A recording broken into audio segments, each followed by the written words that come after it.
Hi everyone, I learn में आपका स्वागत है। आज हम tiger in the zoo poem के क्वेश्चन आंसर्स डिस्कस करेंगे।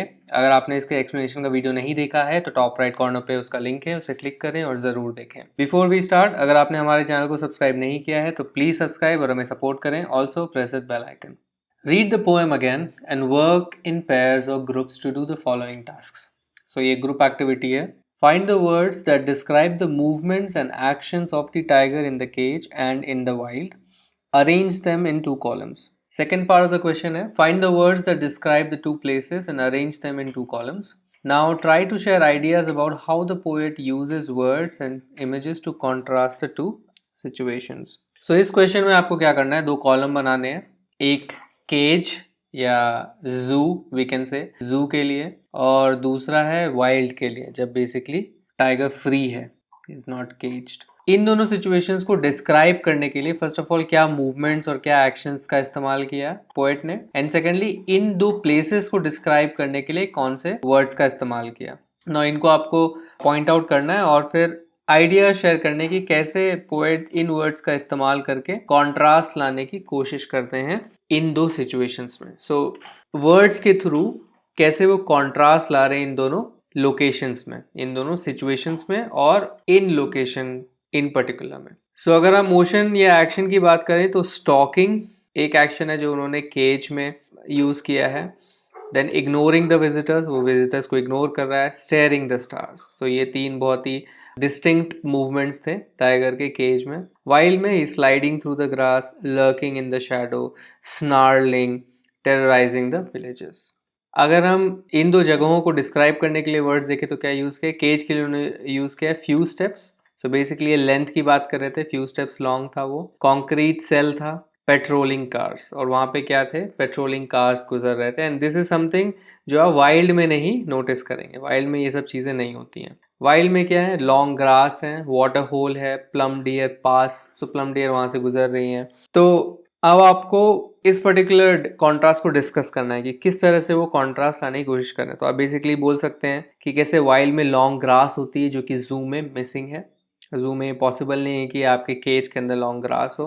नो हियर उन्होंने स्पेसिफिकली केज लिखा है, आई थिंक इस रीजन से क्योंकि जू कुछ ऐसे भी होते हैं जहाँ पे नेचुरल हैबिटेट को इमिटेट करने की कोशिश की जाती है। सो कुछ जू में आप देखेंगे कि इवन दो लायन का एक केज है बट उसके आजू बाजू वो बहुत ही अच्छे तरीके से इमिटेट करते हैं, बहुत बड़े बड़े बोल्डर्स रख देते हैं, वहाँ पे ग्रास उगी हुई होती है, पेड़ होते हैं, ताकि उसमें फॉर एग्जांपल अगर लेपर्ड है तो वो चढ़ सके। तो इस तरह का आपको इनफैक्ट अगर बहुत बड़ा जू है तो देखने को मिल सकता है। बट अगर हम केज की बात करें तो वहाँ पे लॉन्ग ग्रास अवेलेबल नहीं है, कॉन्क्रीट का सेल है, एंड यहाँ पे बेसिकली पूरा खुला वातावरण है। वहाँ पे प्लम डियर पास कर रही हैं, डियर और डिफरेंट एनिमल्स पास कर रहे हैं, वहाँ पे वाटर होल है, एंड केज में आपको एक वाटर होल ऐसा नहीं मिलेगा। सो इस तरह से आप डिस्कस कर सकते हैं कि कैसे इन पर्टिकुलर वर्ड्स का इस्तेमाल करके वो कॉन्ट्रास्ट लाने की कोशिश कर रहे हैं। Second, notice the use of a word repeated in lines such as these. On pads of velvet quiet, in his quiet rage, and stares with his brilliant eyes at the brilliant stars. What do you think is the effect of this repetition? So, हमने बहुत detail में discuss किया था poem के explanation वाले video में कि किस तरह से वो इन वर्ड्स का इस्तेमाल कर रहे हैं ताकि वो स्ट्रेस कर सके उस पर्टिकुलर सिचुएशन को, प्लस कैसे एक पर्टिकुलर सिचुएशन में जो इस वर्ड का मीनिंग है वो दूसरे सिचुएशन में कैसे रिजेंबल कर रहा है। So repetition is use, so first of all repetition जो पोएटिक डिवाइसेस का इस्तेमाल क्यों करते हैं, repetition is use to emphasise on the meaning of the word और intensity of the situation. So repetition का आप इस्तेमाल तब करते हो ताकि जब आप उस वर्ड, जिस वर्ड को या जिस फ्रेज को आप रिपीट कर रहे हैं उसके मीनिंग को एम्फसाइज करना चाहते हैं या सिचुएशन की इंटेंसिटी को बताना चाहते हैं। Here quiet word is repeated to make a parallel between how the rage within the tiger is suppressed as the sounds of its movements are suppressed by its soft pads. तो यहाँ पे क्या parallel draw किया जा रहा है, parallel draw करना है यानी सिमिलैरिटी बताना दो सिचुएशन में। सो क्वाइट वर्ड का रिपीटेशन किया गया है ताकि ये बताया जा सके कि जिस तरह से रेज, जो गुस्सा है टाइगर के अंदर, वो जिस तरह से सप्रेस्ड है वो उसी तरह से सप्रेशन में है जिस तरह से उसके मूवमेंट्स के जो साउंड है वो सप्रेस होते हैं उसके वेलवेट या सॉफ्ट पैड्स से। Similarly brilliant words is used for the stars and the eyes to emphasize that they both shine because of some rage or fire inside. The poet wants to show that the tiger is having a strong desire to be free and be in the wild. तो उसी तरह से brilliant word का इस्तेमाल stars के लिए और eyes के लिए किया जा रहा है ताकि वो एम्फसाइज कर सकें कि दोनों शाइन कर रहे हैं बिकॉज ऑफ सम रेज और fire inside. So this can be one of the interpretation कि उनके अंदर एक रेज या फायर है जिसकी वजह से उनमें शाइन है, उसको एम्फसाइज करने की कोशिश कर रहे हैं. The poet wants to show that the tiger is having a strong desire to be free. And poet क्या डिस्क्राइब करने की कोशिश कर रहे हैं इस ब्रिलियंट वर्ड से कि उसके अंदर एक बहुत ही स्ट्रॉन्ग डिजायर है, एक बहुत ही स्ट्रॉन्ग चाह है कि वो फ्री हो सके और वाइल्ड में जा सके. Read the following two poems, one about a tiger and the other about a panther.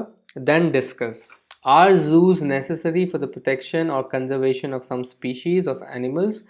Are they useful for educating the public?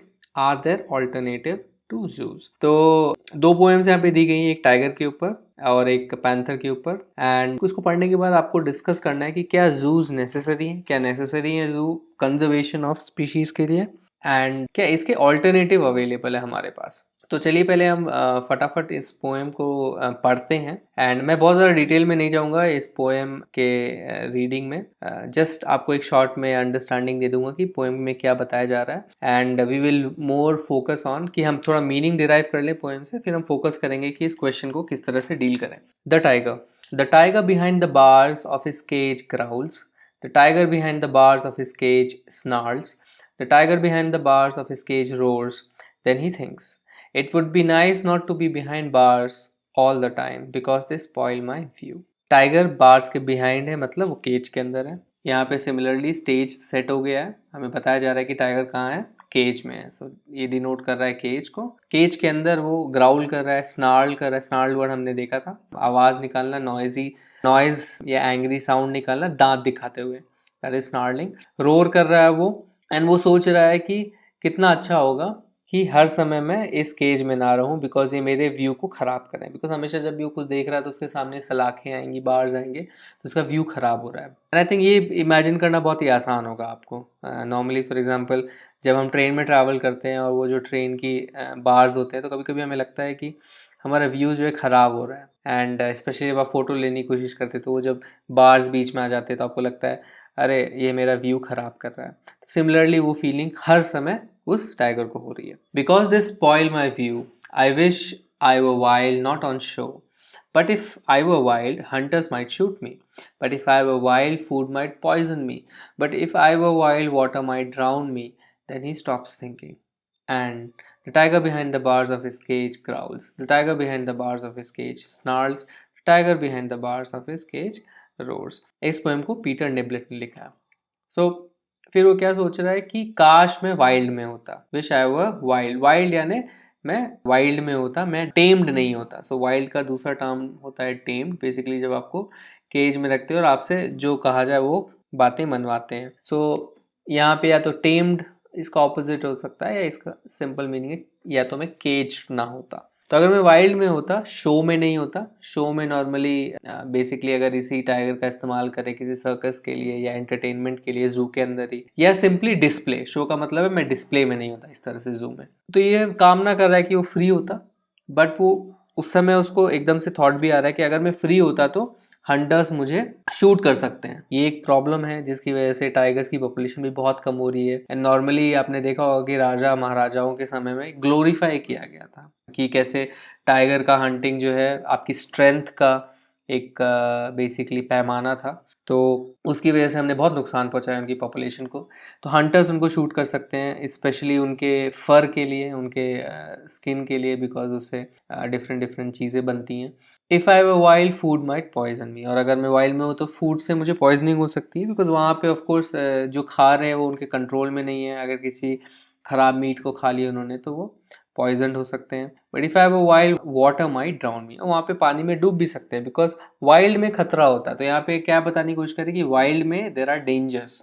इतना कंफर्ट नहीं है जो केज में है. केज में इवन दो आप सलाखों के अंदर है बट आपको खाना टाइम पे मिल रहा है, जो खाना है आपको पता है सही होगा, यहाँ पे कोई और डेंजर नहीं, कोई शूट नहीं कर सकता आपको. फिर वो सोचना बंद कर देता है और फिर ये सारी चीज़ें करने लगता है. सो बेसिकली उसके मन में थॉट है कि मैं फ्री हो जाऊँ, but at the same time अब उसे क्या लग रहा है कि अगर मैं वाइल्ड में नहीं रहा तो ये सब मेरे साथ हो सकता है। तो यू कैन सी कि कैसे उसकी मानसिकता पे अफेक्ट पड़ा है। ये पोएट बताने की कोशिश कर रहे हैं कि जैसे ही हम इनको केज कर देते हैं, उनके जो वाइल्ड इंस्टिंक्ट्स है वो भी धीरे धीरे ख़त्म होने लगते हैं, वो भी सप्रेस्ड होने लगते हैं। यहाँ पे भी काइंड ऑफ सप्रेशन जो है आप देख सकते हैं। इनफैक्ट ये हमारे साथ भी होता है। नॉर्मली जब हम सिटी लाइफ में बहुत ज़्यादा कंफर्टेबल हो जाते हैं, जब हर चीज़ हम ऐप के ज़रिए मंगाते हैं, ऐप से हमारा सारा काम होता है, तो जब आपको एक्चुअली में दुकान में जाके चीज़ें ख़रीदनी होती हैं या बेसिकली बाहर जाके चल के चीज़ें लानी होती है, तो आपको थोड़ा सा अजीब लगता है कि अरे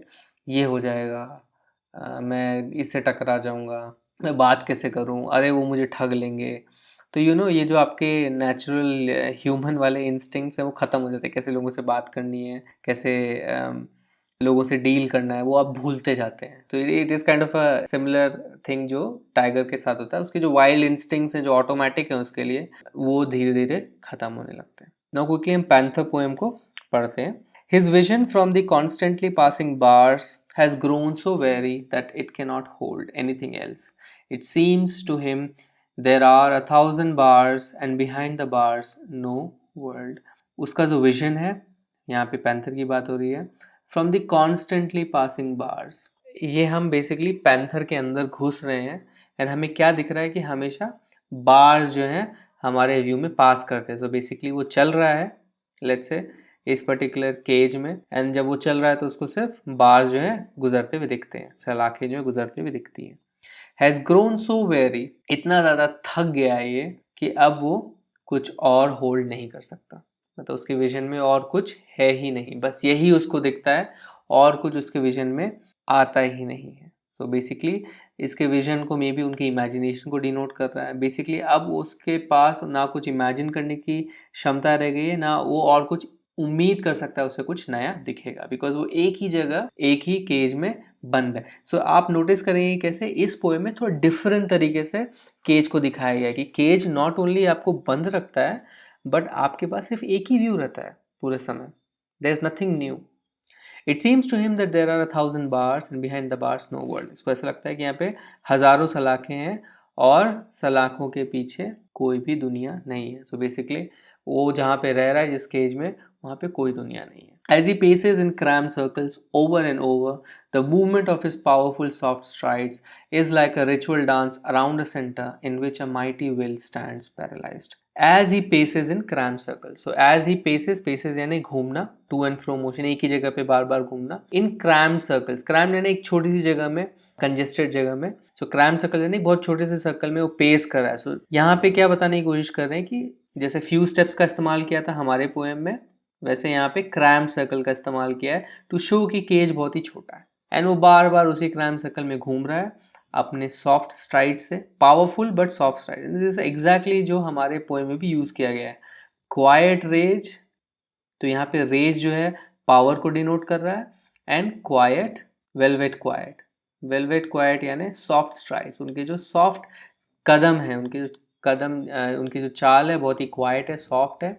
अब वो कैसा हो गया है, बार बार वो जो घूम रहा है एक तरह से रिचुअल डांस हो गया है। जैसे फॉर एग्जांपल हम देखते हैं कि एक बॉन फायर के अराउंड लोग डांस करते हैं, लाइक जैसे ट्राइबल लोग डांस करते हैं एज इफ कोई रिचुअल है, या हम कुछ फेस्टिवल्स में फायर के अराउंड डांस करते हैं, तो वो एक तरह से एक रिचुअल बन गया एज इफ। और सेंटर में क्या है, एक माइटी विल, माइटी यानी पावरफुल, विल यानी दृढ़, पैरालाइज्ड बैठा है। बेसिकली उसका जो विल है वो धीरे धीरे पैरालाइज हो गया।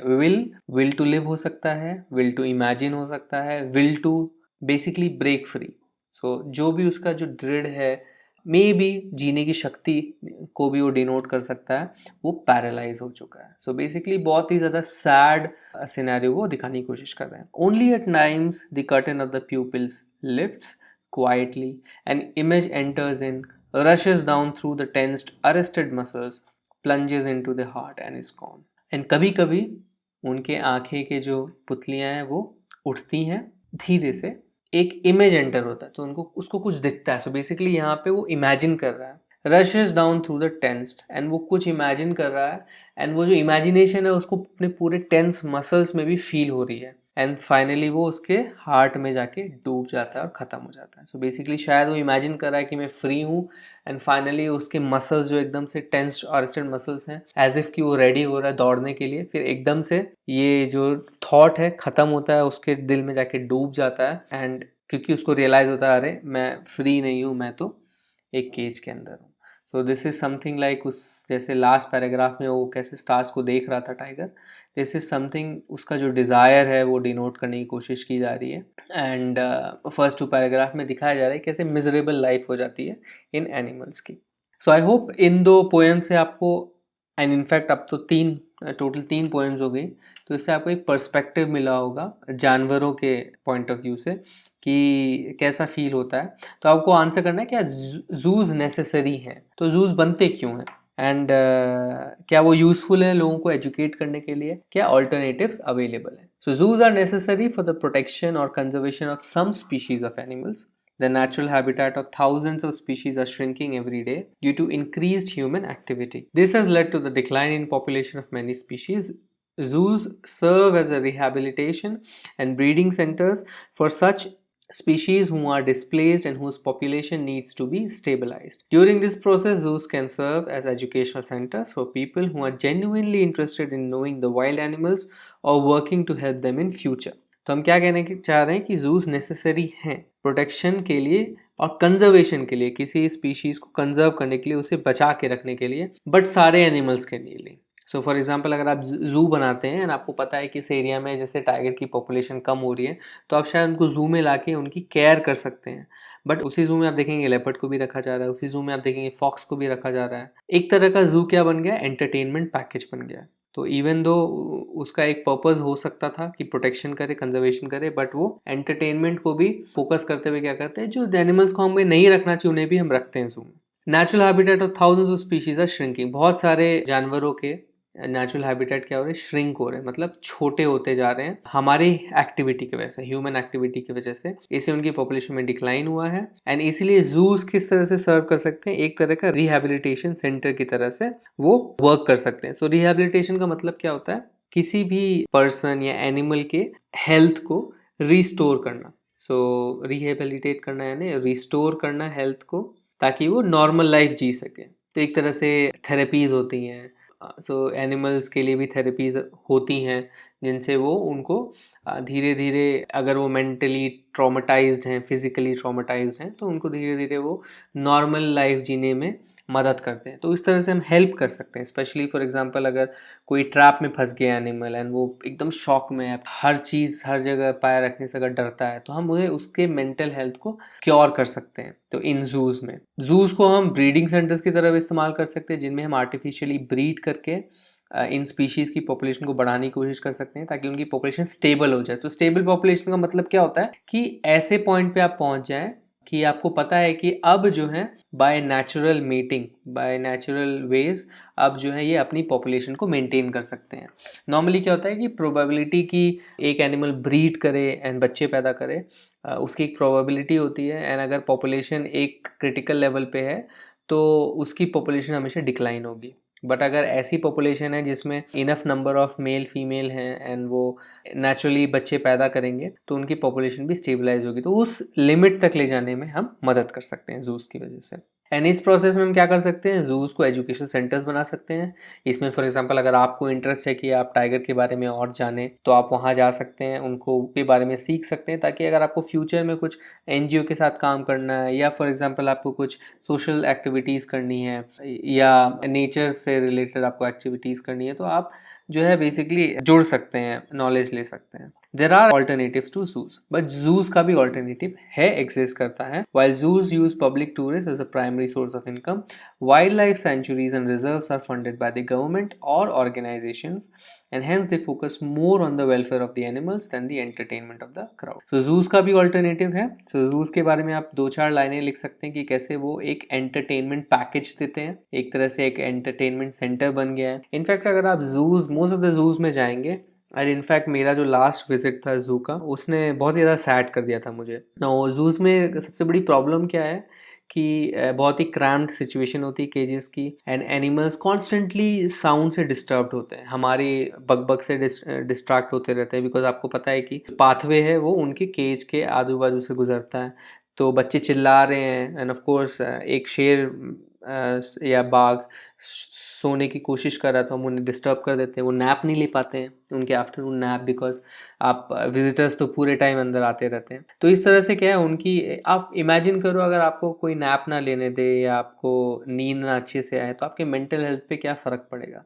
तो इसीलिए आप देखते हो कि जूज़ में स्पेशली मेंटल हेल्थ बहुत ज़्यादा डिक्लाइन हो जाती है एनिमल्स की। तो जूज़ का ऑल्टरनेटिव क्या है, हम वाइल्ड लाइफ सेंचुरीज और रिजर्व्स पे फोकस कर सकते हैं, जहाँ पे बेसिकली पब्लिक टूरिस्ट जो उनका प्राइमरी सोर्स ऑफ इनकम नहीं होता, उनकी टिकट से मेन उनको सिर्फ पैसा नहीं मिलता, उनको गवर्नमेंट से फंडिंग मिलती है, ऑर्गेनाइजेशन से फंडिंग मिलती है, चैरिटीज से फंडिंग मिलती है, जहाँ पे आप और मैं डोनेट करते हैं। एंड उन फंड से क्या होता है, ये डिपेंडेंट नहीं रहते कि यहाँ पे टूरिस्ट आए, सो वो लिमिट भी कर देते हैं कि हाँ आज 250 से ज़्यादा टूरिस्ट नहीं जाएंगे, या एक बैच में सिर्फ 50 टूरिस्ट जाएंगे, ताकि वो ध्यान रखते कि एनिमल्स भी डिस्टर्ब ना हो, और दूसरा पर्पज़ भी सॉल्व हो जाए कि हम नेचर के बारे में और जान पाएँ। एंड अनदर चीज़ें जो आप यहाँ पे ऐड कर सकते हैं कि जूस जो है बहुत ही ज़्यादा आर्टिफिशियल वे हो गया है जानवरों को जानने के लिए। तो एक टाइगर को अगर आप केज में देखेंगे, एंड टाइगर को अगर आप एक वाइल्ड में देखेंगे, एक वाइल्ड लाइफ सेंचुरी में देखेंगे, तो उनका बिहेवियर बहुत अलग होगा। तो हम जू में ज़्यादा कुछ सीख नहीं पाएंगे उनके बारे में, उनके बिहेवियर के बारे में,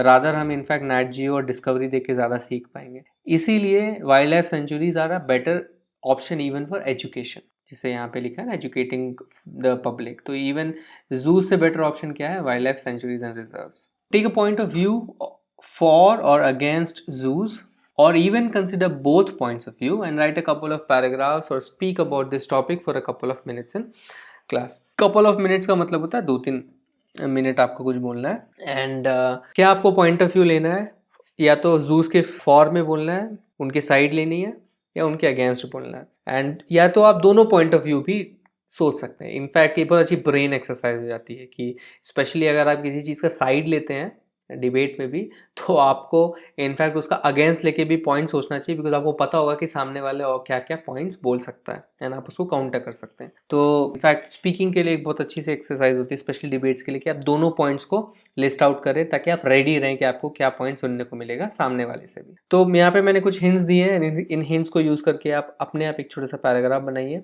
1-2 पैराग्राफ बनाइए, एंड फिर क्लास में बोलिए। सो प्रोज में आप क्या बोल सकते हैं कि जूज जो है कंजर्वेशन ऑफ एंडेंजर्ड स्पीशीज़ के लिए हेल्प करते हैं, ये ब्रीडिंग के लिए यूज़ किया जा सकता है नियर एक्सटिंक्ट स्पीशीज़ के लिए।